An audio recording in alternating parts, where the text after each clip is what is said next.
салом бинандагони азиз, барномаи иттилооти вақтро бо муҳимтарин хабарҳои рӯз аз телевизиони душанбе тақдиматон медорем. дар студия бо шумо меҳринисои абдуҳомид. таваҷҷӯҳ намоед ба сархати хабарҳо. мулоқоти президенти ҷумҳурии тоҷикистон муҳтарам эмомалӣ раҳмон бо роҳбарони як қатор давлатҳо дар шаҳри ню-йорк дар ҳошияи мубоҳисаҳои иҷлоси 80-уми маҷмӯъаи умумии созмони милали муттаҳид. ислоҳоти милитсия дар амал, баргузории чорабиниҳои мусоидаткунанда дар ин замина. озмуни ровиёни наврас дар ноҳияи шоҳмансур, ғолибон ба даври шаҳриро хат гирифтанд. 22 сентябр президенти ҷумҳурии тоҷикистон пешвои миллат муҳтарам эмомалӣ раҳмон дар шаҳри ню-йорк дар ҳошияи мубоҳисаҳои иҷлоси 80-уми маҷмӯъаи умумии созмони милали муттаҳид бо президенти ҷумҳурии социалистии ветнам Леон Кеонг мулоқот намуданд. 22 сентябр президенти ҷумҳурии тоҷикистон пешвои миллат муҳтарам эмомалӣ раҳмон дар шаҳри ню-йорк дар ҳошияи ҷаласаи 80-уми маҷмӯъаи умумии созмони милали муттаҳид бо президенти ҷумҳурии социалистии ветнам Леон Кеонг мулоқот намуданд.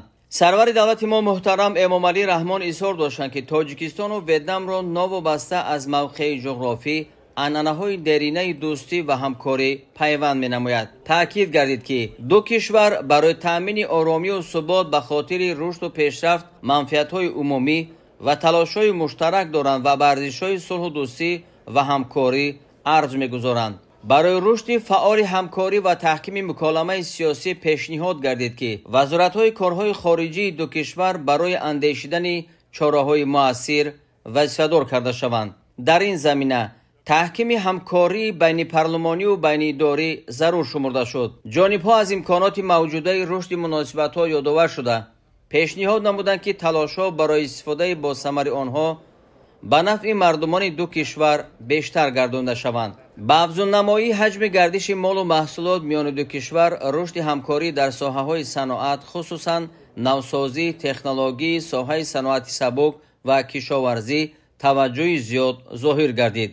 рушди ҳамкорӣ дар бахшҳои маориф, тандурустӣ, фарҳанг ва сайёҳӣ низ зарур дониста шуд. дар мулоқот ҳамчунин оид ба ҳамкории ду кишвар дар доираи созмони милали муттаҳид, созмони ҳамкории шанхай ва дигар созмонҳои минтақавию байналмилалӣ табодули афкор сурат гирифт.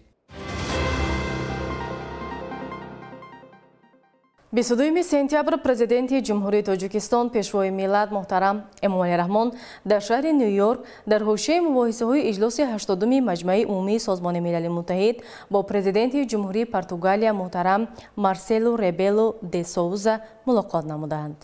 22 сентябр президенти ҷумҳурии тоҷикистон пешвои миллат муҳтарам эмомалӣ раҳмон дар шаҳри ню-йорк дар ҳошияи мубоҳисаҳои 80-уми маҷмӯъаи умумии созмони милали муттаҳид бо президенти ҷумҳурии Португалия муҳтарам Марселу Ребелу де Соуза мулоқот намуданд. дар вохӯрӣ масоили вобаста ба таҳким ва густариши дӯстиву ҳамкорӣ миёни ду кишвар дар доираи муносибатҳои дуҷониба ва бисёрҷониба баррасӣ шуд.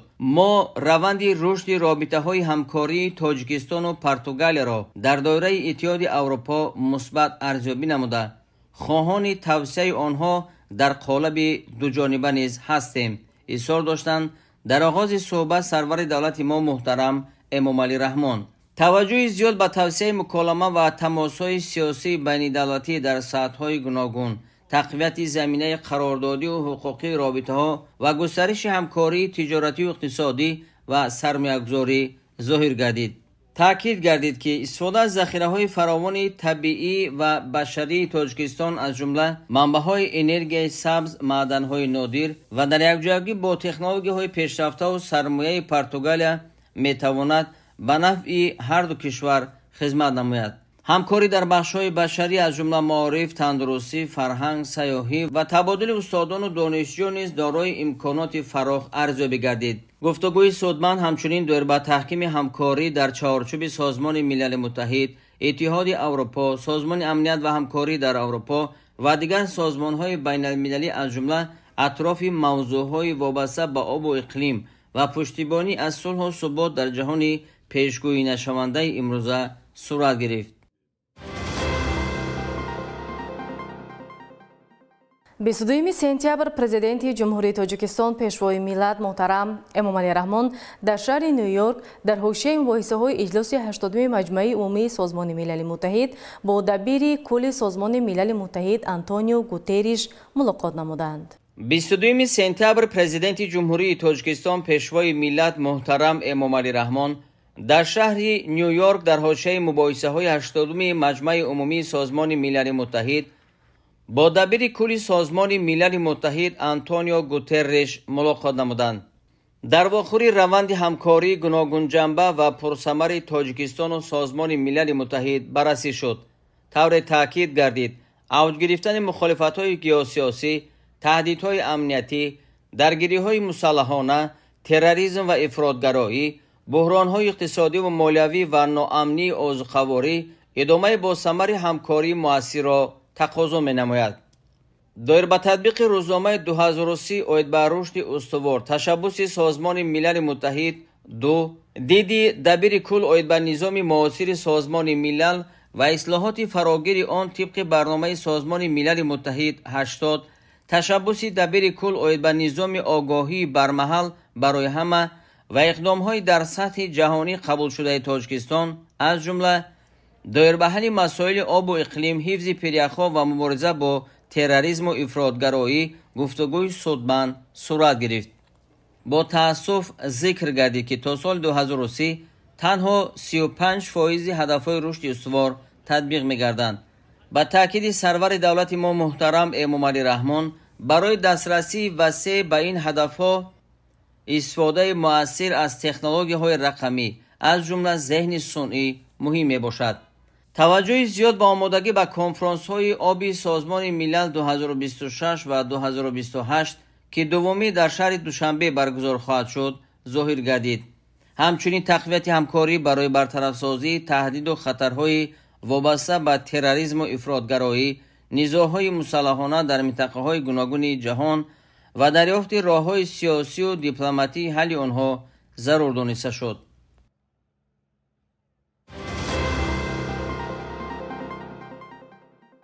23 сентябр раиси Маҷлиси Миллии Маҷлиси Олии Ҷумҳурии Тоҷикистон раиси шаҳри Душанбе муҳтарам Рустами Эмомалӣ ба Ҷумҳурии Қирғизистон сафари корӣ анҷом доданд. дар доираи ин сафар муҳтарам Рустами Эмомалӣ дар шаҳри Бишкек дар форуми сеюми байнипарламентии кишварҳои Осиёи Марказӣ иштирок ва суханронӣ намуда бо раиси Сенати Олии Маҷлиси Ҷумҳурии Ӯзбекистон Танзила Нарбаева мулоқот карданд. имрӯз раиси Маҷлиси Миллии Маҷлиси Олии Ҷумҳурии Тоҷикистон раиси шаҳри Душанбе муҳтарам Рустами Эмомалӣ бо сафари корӣ ҷиҳати иштирок дар форуми сеюми байнипарламентии кишварҳои Осиёи Марказӣ ба шаҳри Бишкеки Ҷумҳурии Қирғизистон ташриф оварданд. дар фурудгоҳи байналмилалии Манаси шаҳри Бишкек раиси Маҷлиси Миллии Маҷлиси Олии Ҷумҳурии Тоҷикистон раиси шаҳри Душанбе муҳтарам Рустами Эмомалиро муовини раиси Жогоргу Кенеши Ҷумҳурии Қирғизистон, сафири фавқулода ва мухтори Ҷумҳурии Тоҷикистон дар Ҷумҳурии Қирғизистон ва дигар шахсони расмӣ самимӣ истиқбол гирифтанд.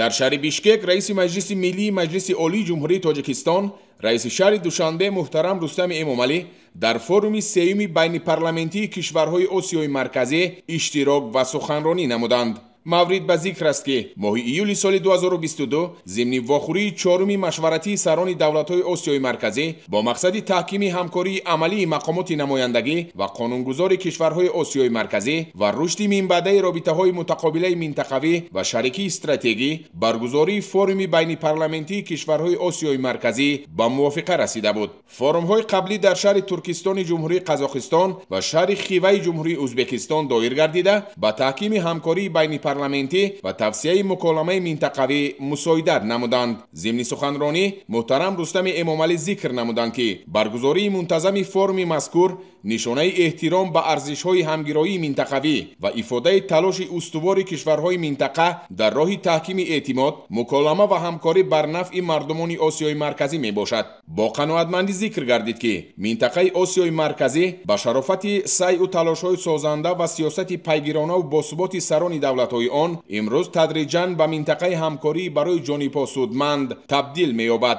муҳимтар он аст ки аз самараи барқарории фазои сифатан нави дӯстӣ, ҳамкорӣ ва эътимод дар минтақа пеш аз ҳама халқҳои ба ҳам дӯсту бародари Осиёи Марказӣ баҳравар мегарданд. در دایره روزنامه فورум اشتراکداران مسئله‌های مبرم همکاری تجارتی و اقتصادی، سرمایه‌گذاری، تنظیم مهاجرت مهنتی و رشد رقم‌کنونی اقتصادیات را مورد بررسی قرار دادند. از روی این مسئله‌ها در بخش‌های علاهیده فورум محاکمه‌های سودمند صورت گرفتند. با نتیجه‌گیری از کار جلسه شورا دکلاراسیای بیشکک قبول کرده شد. در حاشیه فورум سیمی بین پارلمانتی کشورهای آسیای مرکزی در شهر بیشکک رئیس مجلس ملی مجلس عالی جمهوری تاجیکستان رئیس شهر دوشنبه محترم رستم امامعلی با رئیس سنات عالی مجلس جمهوری ازبکستان تنزیلا نربایوا ملاقات نمودند. ضمن صحبت جانبها از روند همکاری سودمند بین مجلس ملی مجلس عالی جمهوری تاجیکستان و سنات عالی مجلس جمهوری ازبکستان از جمله در چارچوب سازمان‌های منطقوی اظهار قناعتمندی نمودند. بر رشد همکاری متقابلا سودمند دو دولت در بخش‌های سیاسی، تجارتی و اقتصادی، فرهنگی و بشردوستی توجه ظاهر کرده شد. همچنین جانب‌ها عاید به مسئله‌های روزنامه بین المللی تبادل افکار نمودند. خود همین روز رئیس مجلس ملی مجلس عالی جمهوری تاجیکستان رئیس شهر دوشنبه محترم رستم امامعلی پس از انجام سفر کاری در شهر بیشکک جمهوری قرقیزستان و اشتراک در کار فورум نوبتی بین پارلمانتی کشورهای آسیای مرکزی به وطن برگشتند.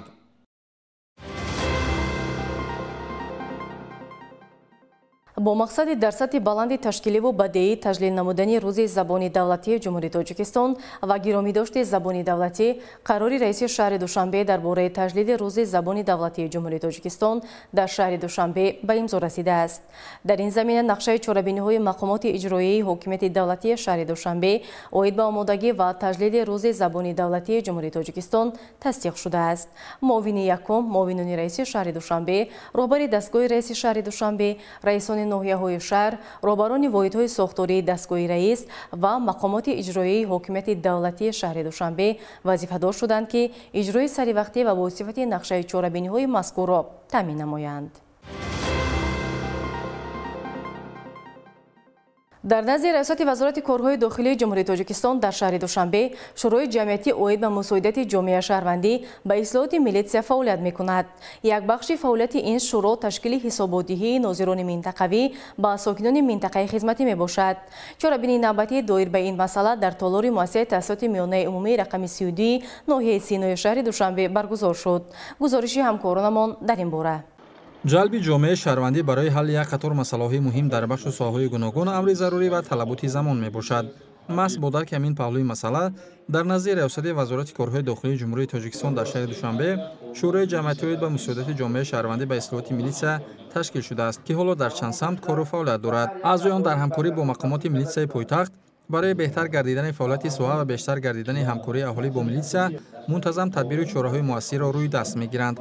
در این زمینه با جلب اهالی و ناظران منطقوی واخوری و چاره‌بینی‌های گوناگون معرفتی و اطلاعاتی در شهرک و محله‌ها سازمان داده می‌شود. تدبیر نوبتی در شکل حسابدهی ناظران منطقوی با اشتراک فعالان شهرک و محله‌ها در تالار مؤسسه تحصیلات میانه عمومی رقم 32 ناحیه سینو تشکیل کرده شد. مذکور ما از 11 کوچه‌ها عبارت می‌باشد که به هر یک کوچه‌ها هر یک ناظر منطقه وابسته کرده شده کار فعالیت خودش را برآورده است. در روند چاره‌بینی نوبتی ناظران منطقه‌های خدمتی رقم 21 و 33 شعبه وزارت کارهای داخلی یک ناحیه سینو حسابات منظور نمودند. هر یک ناظر منطقوی عهده‌دار است که در یک سال 2 مرتبه فعالیت کاریش را در نزد جامعه حسابات دهد و عایدات کارهای به آخر رسانده‌اش حسابات دهد. این باعثی آن می‌گردد که میلیسیا به جامعه نزدیک می‌شود، با شهروندان علاقه زیچ می‌گردد و برای هر یک جمع‌آمدهای می‌شود هر یک ناظر منطقوی عاید پیشگیری جنایت‌ها کاری سطح جنایت شامل شوی جوانان بر سمت‌های اکستریمیسم تروریسم فهمانده داده می‌شود. در جلسه مذکور اشتراکچیان عاید به روند اصلاحات میلیسیا و همکاری مقامات کارهای داخلی با مردم و در این زمینه بلند گردیدن اعتماد شهروندان به مقامات میلیسیا اظهار نظر نمودند. گفته شد که تشکیل چنین چاره‌بینی‌ها برای پیشگیری جنایت و جنایتکاری، کم گردیدن حادثه‌های ناخوش در شهرک و محله‌ها و تامین امنیت ساکنان زمینه مساعد فراهم می‌نماید. در روند برگزاری چاره‌بینی ضمن برآمد ناظران منطقوی قید گردید که روز تا روز حالت کاری ناظران منطقوی میلیسیا بهتر گردیده، آنها با شرایط مساعد کاری، حجره‌های زمانوی و تجهیزات ضروری تامین گشتند. اوید کارهای فهماندهی نسبت نابالغان، نورسان و جوانان، کارهای فهماندهی و پیشگیری از جنایتکاری، نشمندی، شامل شوی به گروه‌های تروریستی، اکستریمیستی سخن گفتند و از این همکاری ما بسیار خوشحال هستیم و امیدوار هستیم که در آینده این همکاری ها بیشتر دیده می شود و جوانان از کارهای بد دست کشیده وقتی قیمت خود را به آموزش علم ها و دانستن زبان ها صرف می کنند. ساکنان زریدامه از همکاری و رابطه قوی با میلیسیا اظهار نظر نموده سهم آنها را در ترغیب و تشویق طرز حیات سالم، بلند برداشتن معرفتناکی اهالی و حفظ ترتیبات جمعیتی مفید ارزیابی نمودند.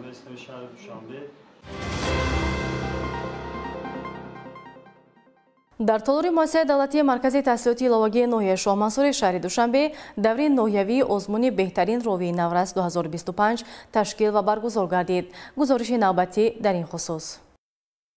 در آزمون شهری بهترین راوی نورس غالبان دوری مؤسسوی آزمون مذکور از مؤسسه‌های تعلیمی حدود ناحیه شاه منصور زیاد از 400 نفر اشتراک نمودند. رهبریت مؤسسه درباره هدف برگزاری آزمون سخن کرده در خصوص تاثیر مثبت برگزاری چنین آزمون‌ها تبادل افکار کرد. آزمون شهری بهترین راوی نورس 2025 تحت سرپرستی سرویسات معارفی شهر دوشنبه با مقصد دریافت چهره‌های نو سخنور و سخندان، تقویت نیروی ذهنی، ایجادی، مساعدت در رشد جهانی معنوی، بلند برداشتن سطح سخنوری، زباندانی و معرفی چهره‌های نو ایجادی میان کودکان و نورسان می باشد. در آزمون خوانندگان با یک روحیه وطن دوستی، میهم پرستی، انسان دوستی برآمد نمودند. مقصد تشکیل و گذراندن آزمون این دریافت راویان با استعداد میان کودکان و نورسان، همچنین رشد قابلیت نطق، دیکسیا و خودمعرفی خوانندگان، آماده‌سازی نسل نو برای اشتراک در چهاربینی‌های تلویزیونی، فرهنگی و تربیوی، مورد آموزش قرار دادن ملکه‌های ارتباطی و بازی اشتراکچیان می باشد. در آزمون بهترین راوی نورس 2025 خوانندگان از روی 3 زینه برآمد نمودند: معرفی خود، خواندن متن آماده شده، ifade مستقل و برآمد کوتاه در موضوع داده شده. Во мне течет много разных кровей, поэтому я, возможно, такая умница, красавица. И вообще, я такая зажигалочка, и меня все любят. من جمعزاده فاطمه خواننده صنف 11 مکتب 9 ناحیه شاه منصور می باشم. این نوبت یکی از اشتراکچیان آزمون شهری بهترین راوی نورس در سال 2025. واقعا هم باعث خوشنودی و سرفرازی زیاد است که ما نسل نورس در چنین وطن تنج و آباد زندگی میکنیم و همزمان اینقدر آزمون‌های جمهوریوی و شهری و بین‌المللی برگزار می‌گردند که ما خود را اشتراکچی فعال این آزمون‌ها می‌حسابیم. جای تاکید است که بعد جنبستی پوره دور ناحیوی آزمون غالبان آن به دور شهری پیشبری کرده می‌شوند.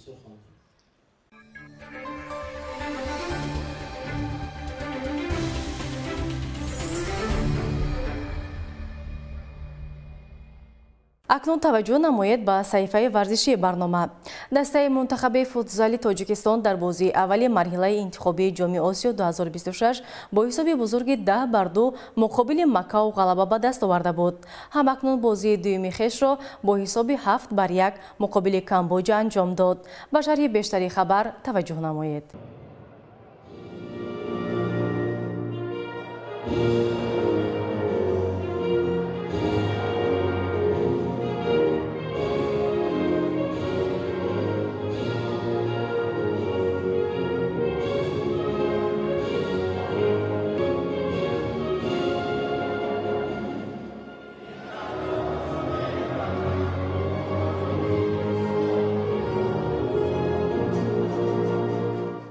دسته منتخب فوتزال تاجیکستان تحت رهبری سرمربی پیرو واحدوف دومین بازی خود را در مرحله انتخابی جام آسیا 2026 با پیروزی نظررس به انجام رسانید. در دایره رقابت‌های گروه C فوتزال بازان تاجیک بر منتخب کامبوجا با حساب کلان و باوری بخش 7-1 غلبه کردند. در جریان بازی بازیگر جوان و پرتجربه امید کوزیف با نشان دادن دوبل یعنی دو گل نقش کلیدی بازید. گل‌های دیگر را باشد با شدت و مهارت بلند فیروز بکمرودوف، ادریس یاروف، Насратшо Исмоилов, Муҳаммадҷон Шарипов ва Самандар Ризомов ба дарвозаи ҳариф равона карданд. Бо ин натиҷаи назаррас дастаи Тоҷикистон бо 6 имтиёз дар ҷадвали гурӯҳ мавқеи мустаҳкам касб намуда, акнун барои роҳ ёфтан ба марҳилаи финалии ҷоми Осиё бо рақиби асосии гурӯҳ мунтахаби Ҷопон вомехӯрад. Бозии сарнавиштсоз бар зидди Ҷопон рӯзи 24 сентябр дар қасри теннис ва маҷмӯаи варзиши обии Душанбе баргузор мегардад.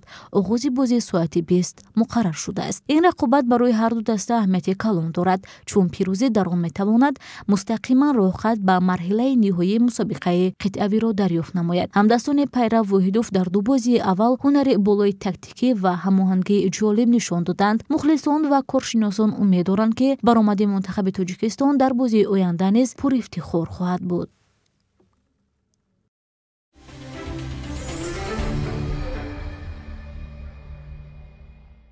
ҷудокори ҷавони тоҷик Мадина Қурбонзода парчамбардори Тоҷикистон дар бозиҳои Иттиҳоди давлатҳои мустақил 2025 дар Озарбойҷон гардид. Мавриди зикр аст ки бозиҳои сеюми кишварҳои Иттиҳоди давлатҳои мустақил аз 28 сентябр то 8 октябри соли 2025 дар 8 шаҳри Озарбойҷон баргузор мешавад. Тоҷикистонро 142 нафар варзишкар аз 18 намуди варзиш муаррифӣ мекунанд. Дар ин бозиҳо 246 маҷмӯаи медалҳо аз 23 намуди варзиш тақсим мешаванд. Дар мусобиқа наздики 3000 ҳайати варзишии 8 кишвари пасошӯравӣ, Русия, Озарбойҷон, Беларус, Қазоқистон, Қирғизистон, Тоҷикистон, Туркманистон ва Узбекистон ширкат мекунанд. Ёдовар мешавем ки бозиҳои якуми Иттиҳоди давлатҳои мустақил соли 2021 дар Русия ва дуюм дар Беларус соли 2023 баргузор шуда буданд.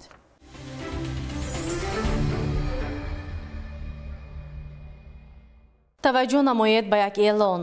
мақомоти иҷроии ҳокимияти давлатии шаҳри Душанбе ба маълумоти ронандагони воситаҳои нақлиёти автомобилгард, шаҳрвандон ва меҳмонон мерасонад ки бинобар сабаби гузарондани корҳои сохтмонӣ, иншооти таъмири асосии кӯчаҳои протоколӣ аз ҷамъияти саҳомии кушодаи фурудгоҳи байналмилалии Душанбе то кӯчаи Карамов, дар кӯчаи Мастонгулов, қитъае аз кӯчаи Зебунисо то кӯчаи Зоконӣ, тибқи қарори дахлдори раиси шаҳри Душанбе дар бораи андештани чораҳои илова оид ба таъмини бехатарии ҳаракати воситаҳои нақлиёти автомобилӣ, ҳаракати ҳама гуна воситаҳои нақлиёт муваққатан қатъ карда мешавад.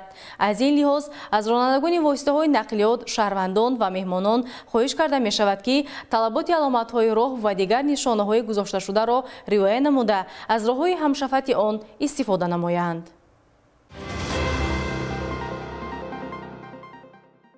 бинандагони азиз, ин буд ҳамаи он хабаргузоришҳое ки тӯли чанд лаҳза тақдими шумо намудем. хона ободу сарбаланд бошед.